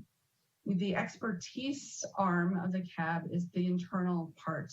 Actually, so was operations. I'll get to that in a minute, but expertise was really looking at that skill building and capacity building for the CAB members specifically. So doing an analysis of strengths, weaknesses, and opportunities, and looking at the skills each CAB member brings to the table, and using those to develop training opportunities for the CAB. Operations, also another internal arm, was looking at having more effective meetings, strengthening the CAB grant selection process, and looking at different grant opportunities that could supplement and build the CAB's budget. Next slide, please. And so the work plan, the one-year work plans that were developed in the second round of workshops included for the empowerment group, implementing the NeighborFest program, planning a community engagement or civic engagement academy, and proactively attending neighborhood meetings.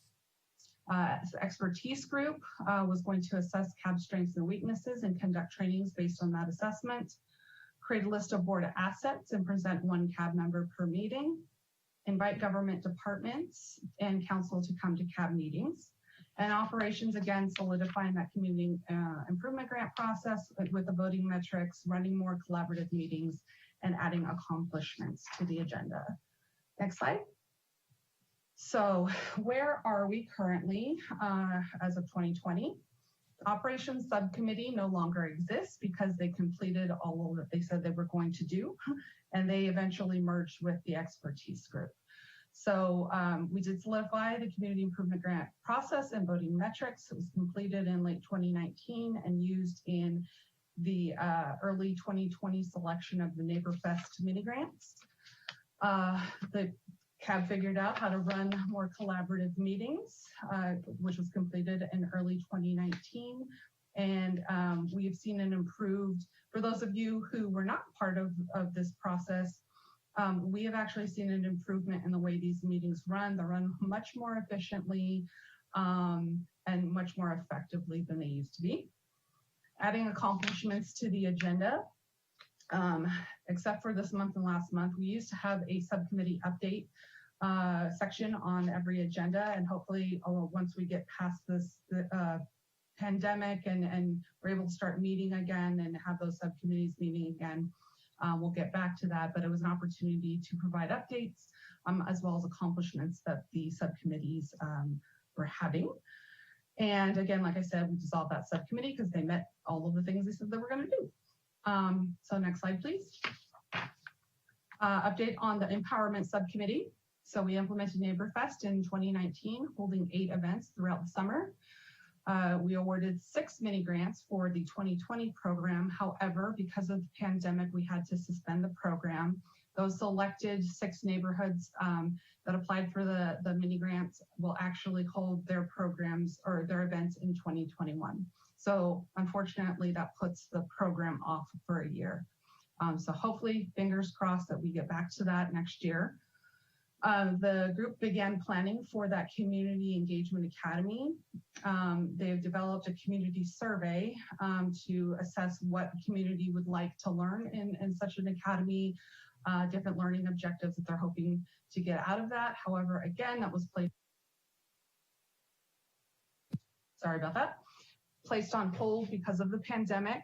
And I have a couple different ideas that I will propose once I'm done with this update on how to get that going again.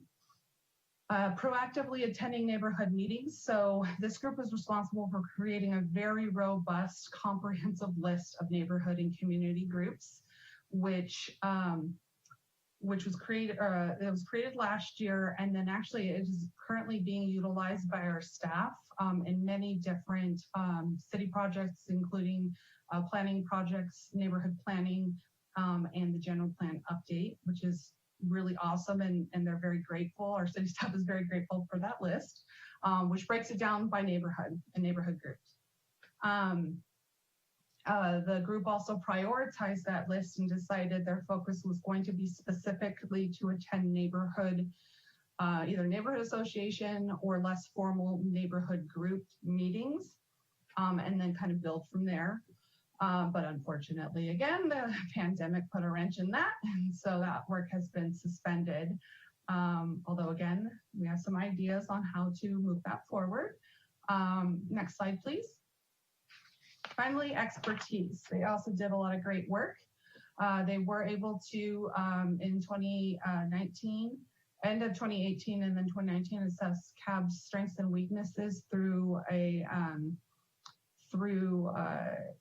I think it was called Wingfinder assessment, which CAB members, some of you did not have to take that, and be grateful that took some people like an hour and a half to 2 hours to complete. But based on that, they were able to collect that data. Unfortunately, they haven't really done anything with it yet. They did have a discussion recently, which I'll get to in a minute, around what they can do to get that moving again. They created a list of board assets and present one CAB member per meeting. So we've made a spot on the agenda called Get to Know Your CAB Members. Moving forward, we're also going to be including Get to Know Your City Staff Members as well, because we've almost made it through most of the members. Some of you new members, though, be prepared. We will be calling on you to present yourself in the future. Invite government departments and council to come to CAB meetings. We haven't had any council members come to any recent CAB meetings, but we do regularly have other departments presenting different projects and asking for feedback. And this was added per council's request, actually, when we presented the strategic plan to the council in August of last year. Council requested that this particular group create a list of talking points and FAQs for council to use when recruiting new CAB members, and also create a recruitment flyer. And so that group did complete that early this year, actually, and it's ready to go. But we, again, have not used that because of the pandemic. It's canceled all of our community event opportunities. So hopefully we'll get to use it soon in the future. Next slide, please. Okay, so where we're at right now is we held some workshops in early 2020 to figure out, you know, what were the successes, what were some of the challenges, what work still needs to be completed, and what could we remove. These workshops are actually facilitated by Sonoma State's organizational development graduate students.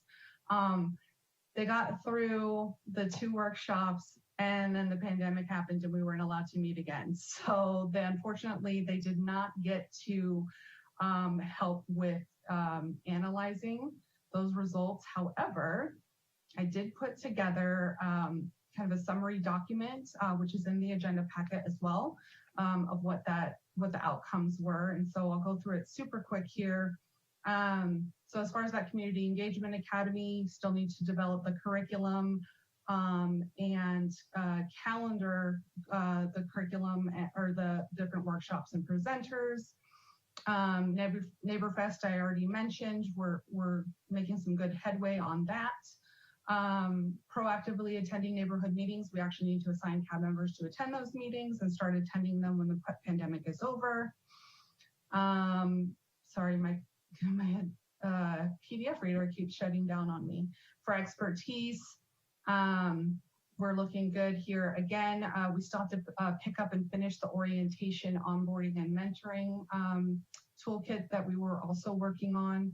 That was brought up by some of the newer CAB members. And then, let's see, I'm just going through this really quick here.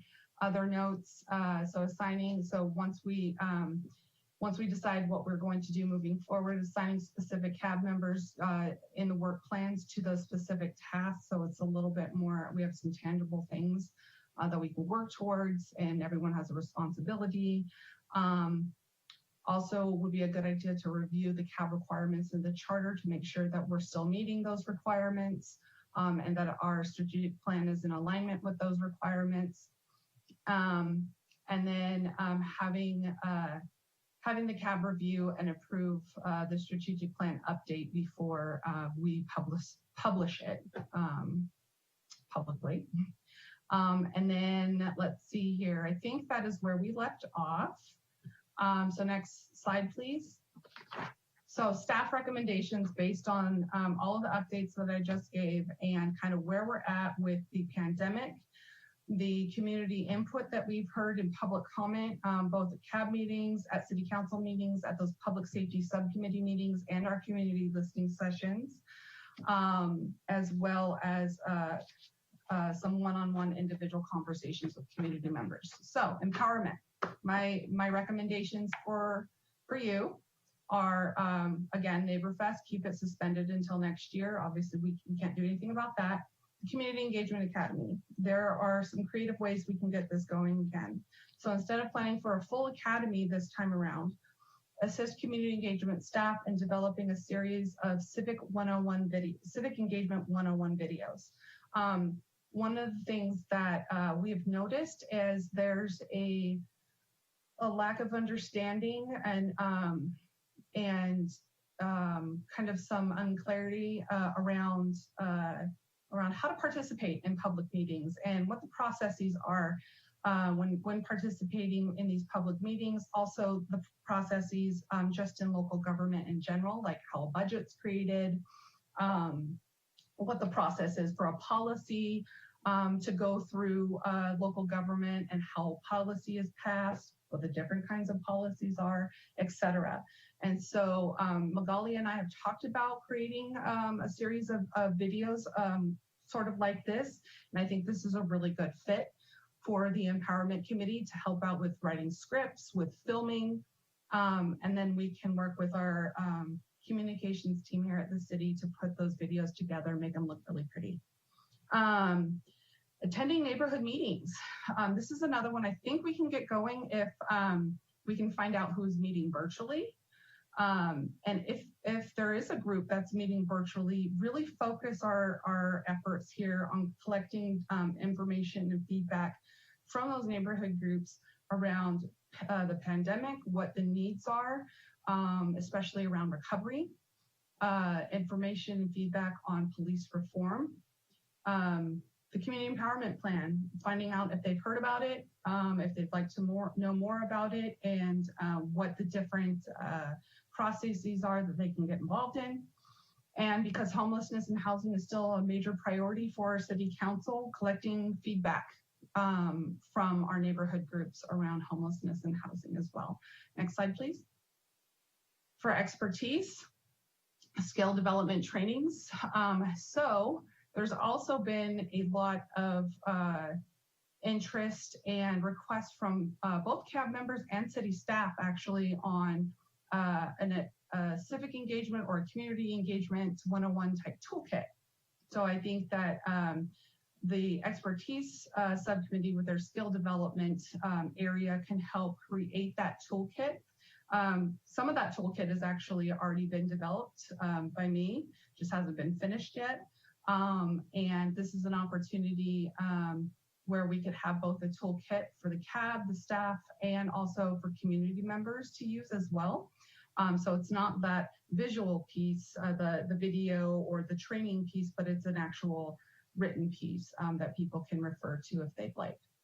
Onboarding and orientation, I think that this is something that can still move forward while we're meeting virtually, developing that onboarding survey and an exit survey for CAB members to utilize. And then something new that I thought might be helpful is assisting staff in a communication strategy for CAB. So, actually, Co-Vice Chair Graves came up with this idea around having a social media summary post. If CAB members are interested in participating in this, that's fine. If you don't want to do it, you don't have to. But rotating through CAB members to develop a summary post of what was discussed at each CAB meeting that can then be shared with the public via social media, via our email lists. However you want to distribute this information as a CAB member basically is what this tool is for. And then helping staff create the content for a City Connections article about CAB meeting outcomes, what the CAB's up to, next steps for the CAB as that need comes up. It doesn't have to be after every meeting, but there's opportunities for the CAB to put something in the newsletter. I think that'd be a great tool again to utilize. Next slide, please. And with that, I'm done. So I'll turn it back over for questions. And thank you very much for letting me do this presentation. Great. Thank you very much, Danielle. We'll go ahead and open it up for any questions or comments by the CAB. And I'll just go around the screen. Member Foster.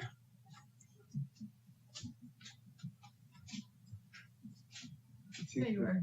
Had to unmute. You know what? I want to read more about that, and then I'll probably have some input and comments. And obviously, COVID-19 clears up, and we can kind of regroup and organize. I'd like to get more involved in it. Okay. Cool. Member Cruz. I have no questions. Chair Barnett. Thank you, Danielle. The only question I had was because we have seated a new board as of January 2020, and we've had new appointments. Do you have a current roster of the membership and which new members need to decide on a subcommittee? And this doesn't have to be decided now. I'm just saying that we should probably get folks, kind of geared up. I know we're not planning meetings at this point because of the pandemic, but we should, just in terms of board participation, let the new members know overview wise, and then just getting them assigned. And so then we can worry about the logistics later. Yep.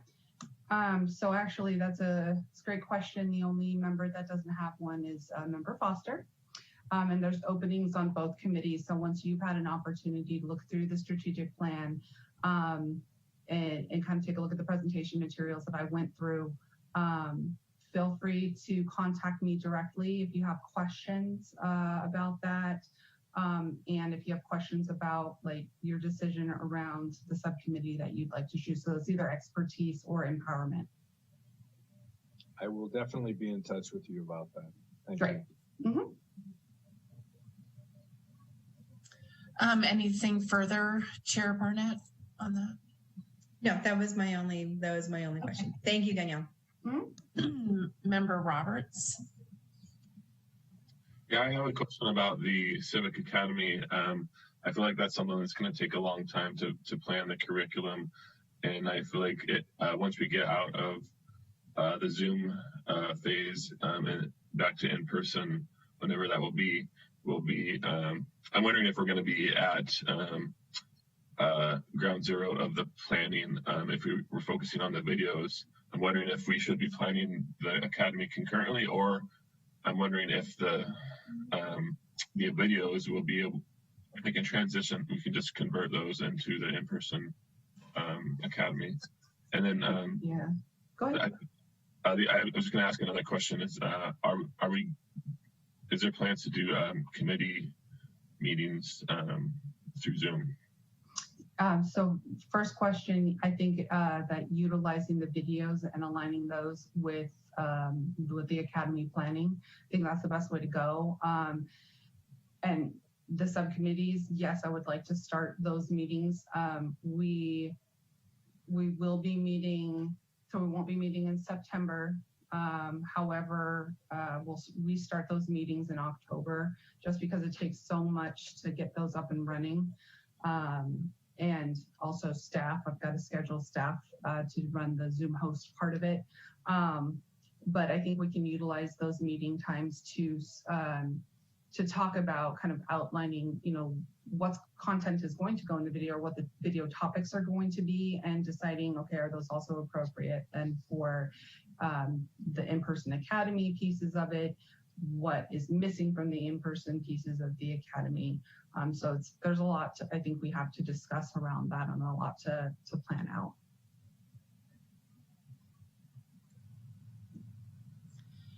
Member Harper, if you have any questions or comments. Thank you, Danielle. I don't have any questions.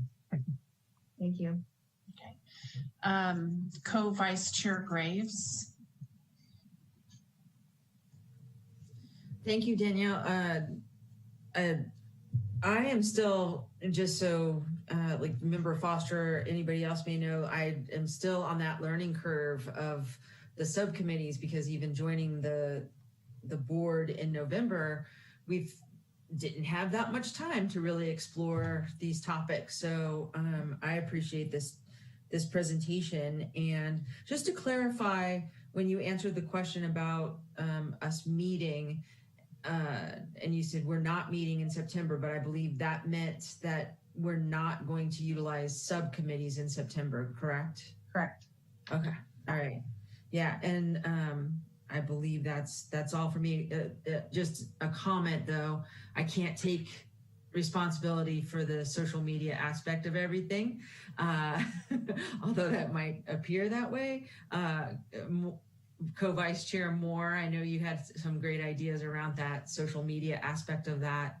And I look forward to seeing that happen and that we're more engaged, especially during this time when we can't go to events. So creative ideas seem to be the way to go. Great. Member Chaparro? Yeah, I don't have questions at the moment. Thank you. Okay. Member O'Connor?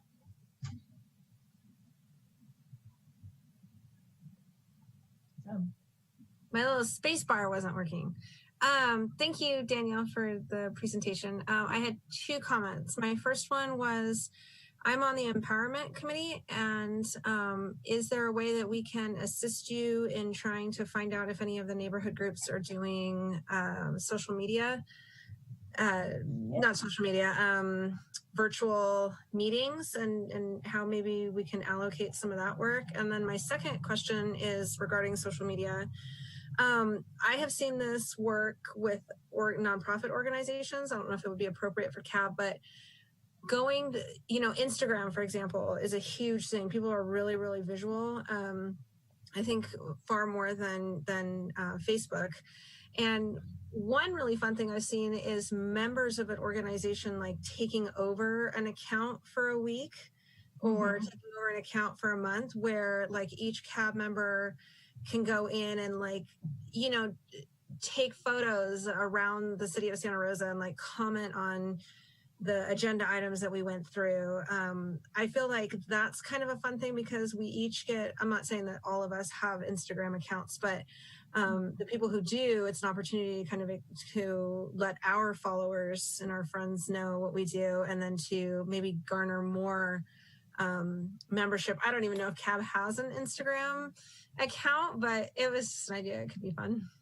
Yeah, so all I know is there were questions around CAB Facebook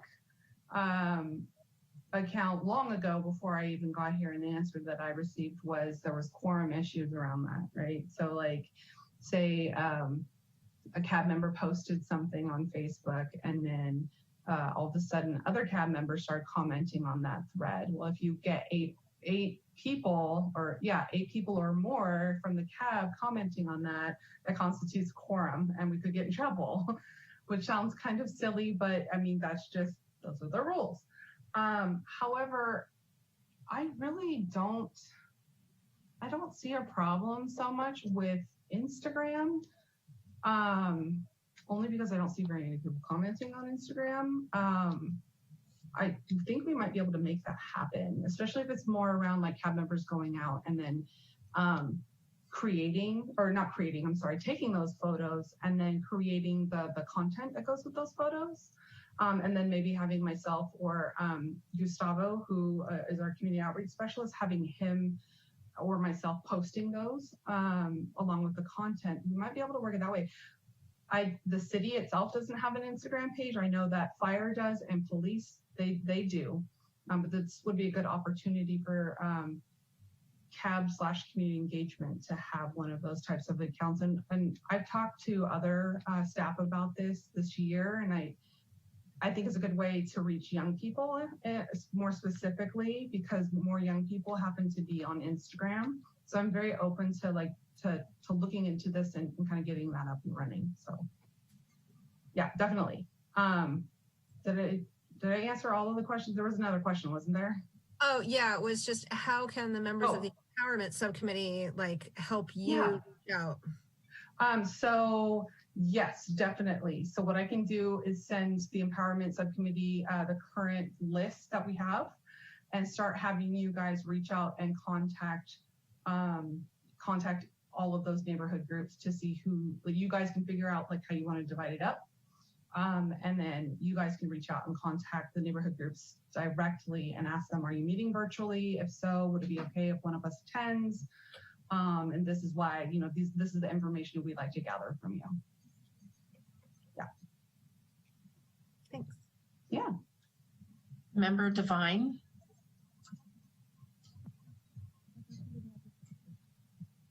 I think you might be on mute still somehow.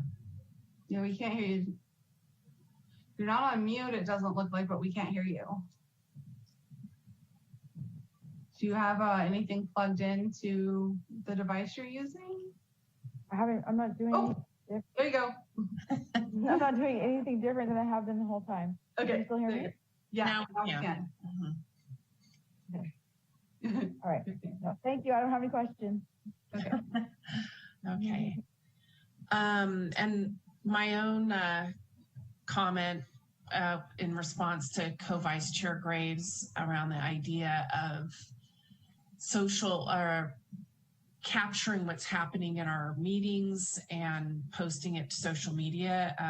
It definitely looks like that was Leslie's great idea, and therefore she owns it.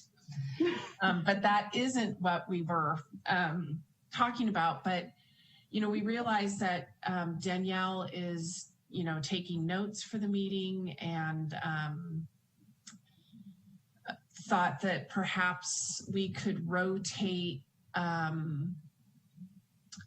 notes or impressions throughout our members so that after the meeting, we could be providing each other just sort of a base picture of what we talked about and highlights that could then be shared with each member to post on our individual social media accounts. And then of course you can customize it to add what your own notes may be. Does it looks like our staff maybe had something beeping that pulled them away and it didn't, they looked a little hurried. I'm worried.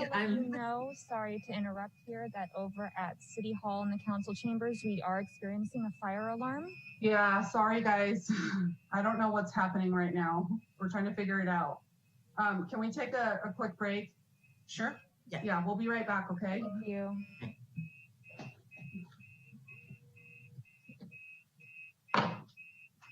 Wow, that's scary. So Chair Barnett, can we go ahead and take a break ourselves and put our— I think we're going to do a 10-minute break, and we'll circle back with city staff at 8:12. Does that work for everybody? Great, thank you. Yep. Thank you. Yep, go ahead and take cameras off for 10 minutes.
Everything okay? I don't know. We have no idea what's going on here, but we're going to call the meeting. Okay. Members of the public, I'm so sorry, but we have no idea what's going on here. So we have to leave. We will pick this item back up in the September meeting, and we will do public comment at that time too. So yay. Go home. Thank you, everybody. Sorry you have to end so quickly, but I'll talk to you guys next month. Just be safe, you guys. We're worried about you, okay? Thank you. Yeah, thank you.